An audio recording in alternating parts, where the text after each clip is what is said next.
Halo guys, kembali lagi di channel aku, Poppy Official. Jangan lupa like, komen, dan subscribe ya.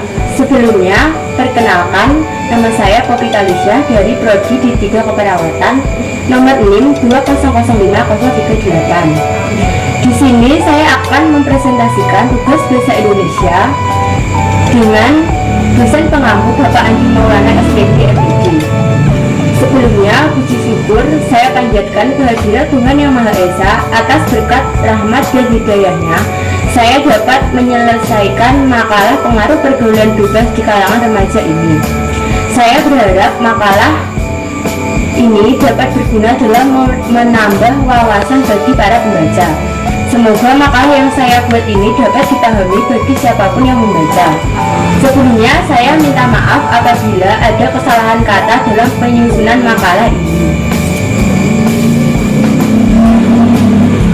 Latar belakang pembuatan makalah ini, dalam memasuki masa dewasa ini, kita cenderung memikirkan kesenangan duniawi saja tanpa memikirkan dampak negatif yang timbul akibat perbuatan tersebut. Anak remaja saat ini banyak menyalahgunakan arti pergaulan bebas yang sebenarnya. Salah satu contohnya yaitu seks bebas. Biasanya, para remaja melakukan hal memalukan itu karena rasa ingin tahu dan mencobanya. Seperti halnya seks bebas. Mereka melihat adegan yang melanggar agama, akhirnya nafsu mereka bergerak dan melakukan hal itu dengan pasangannya, bukan istri melainkan pacarnya. Untuk itu, saya mencoba mengangkat judul makalah ini agar para pembaca, khususnya para remaja, untuk menghindari pergaulan bebas dan tahu akan dampaknya. Pembahasan deskripsi data. Data penelitian ini berupa kesalahan pemakaian bahasa yang berfokus pada monologi yang terdapat pada teks pengaruh pergaulan bebas di kalangan remaja. Temuan data pada kata tidak baku yaitu 1 tak, seharusnya menggunakan kata tidak. 2 negatif, seharusnya negatif. 3 risiko, seharusnya resiko. Bila, seharusnya apabila. Tapi, seharusnya tetapi. Dan yang terakhir curahan, seharusnya mencurahkan. Analisis data. 1. Pada kalimat, artinya manusia sebagai makhluk sosial tak lepas dari kebersamaan dengan manusia lain. Pada kalimat tak, seharusnya menggunakan kata tidak. 2. Kurang berhati-hati dalam berteman. Contohnya, teman menuntun kita ke arah yang negatif, terjadi karena berteman dengan orang yang tidak baik. Penggunaan kata negatif seharusnya menggunakan negatif, menggunakan F bukan V. 3.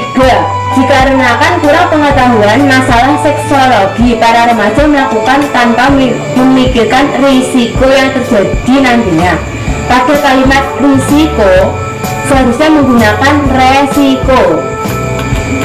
4. Diakibatkan sering melakukan hubungan badan menjadi hamil di luar nikah dengan memilih jalan melakukan aborsi untuk menutupi mata pada orang tua dan masyarakat. Dan resiko dari aborsi ini bila tidak sesuai prosedur akan berakibat kematian. Pada kalimat bila seharusnya menggunakan kata apabila. Selanjutnya pada kalimat yakinlah, aturan dari orang tua dan guru bukan bermaksud mengengkang, tapi untuk kebaikan masa depan. Pada kalimat tapi seharusnya menggunakan tetapi. Dan yang terakhir pada kalimat membiasakan bicara dengan orang tua, ceritakan tentang kejadian yang sudah dialami, jadikan orang tua dan guru sebagai tempat curahan isi hati. Pada kalimat curahan seharusnya menggunakan kata mencurahkan.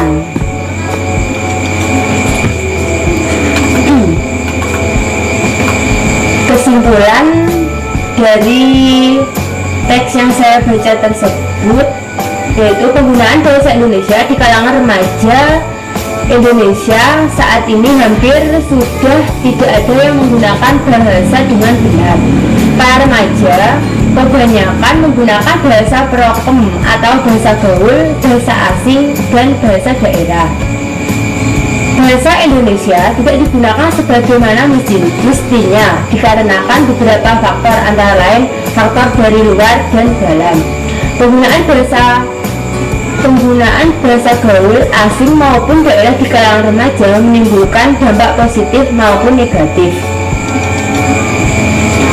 Kesadaran akan penggunaan bahasa Indonesia dengan baik dan benar merupakan elemen penting bagi masyarakat, remaja, dan pemerintah. Karena bahasa Indonesia merupakan alat pemersatu bangsa sebagai identitas dan lambang kebanggaan nasional. Saran: karena remaja merupakan agen perubahan, sudah seharusnya kita sebagai remaja saat ini menggunakan bahasa Indonesia dengan baik dan benar sesuai dengan kondisi dan situasi serta kaidah yang telah disempurnakan. Berikut cara yang dapat dilakukan untuk mempertahankan bahasa Indonesia dengan baik dan benar. 1. Para remaja harus biasa menggunakan bahasa Indonesia yang sesuai dengan kaidah dalam kehidupan sehari-hari. Kedua, menyadarkan masyarakat Indonesia, terutama generasi muda, bahwa bahasa Indonesia sebagai bahasa nasional harus diutamakan penggunaannya. Yang terakhir, meningkatkan pengajaran bahasa Indonesia di sekolah dan perguruan tinggi dengan tugas praktik dialog maupun monolog seperti bermain drama, penulisan artikel makalah, dan lain sebagainya. Demikian yang dapat saya sampaikan. Apabila ada kekurangan maupun kesalahan pengucapan, saya mohon maaf. Wassalamualaikum warahmatullahi wabarakatuh.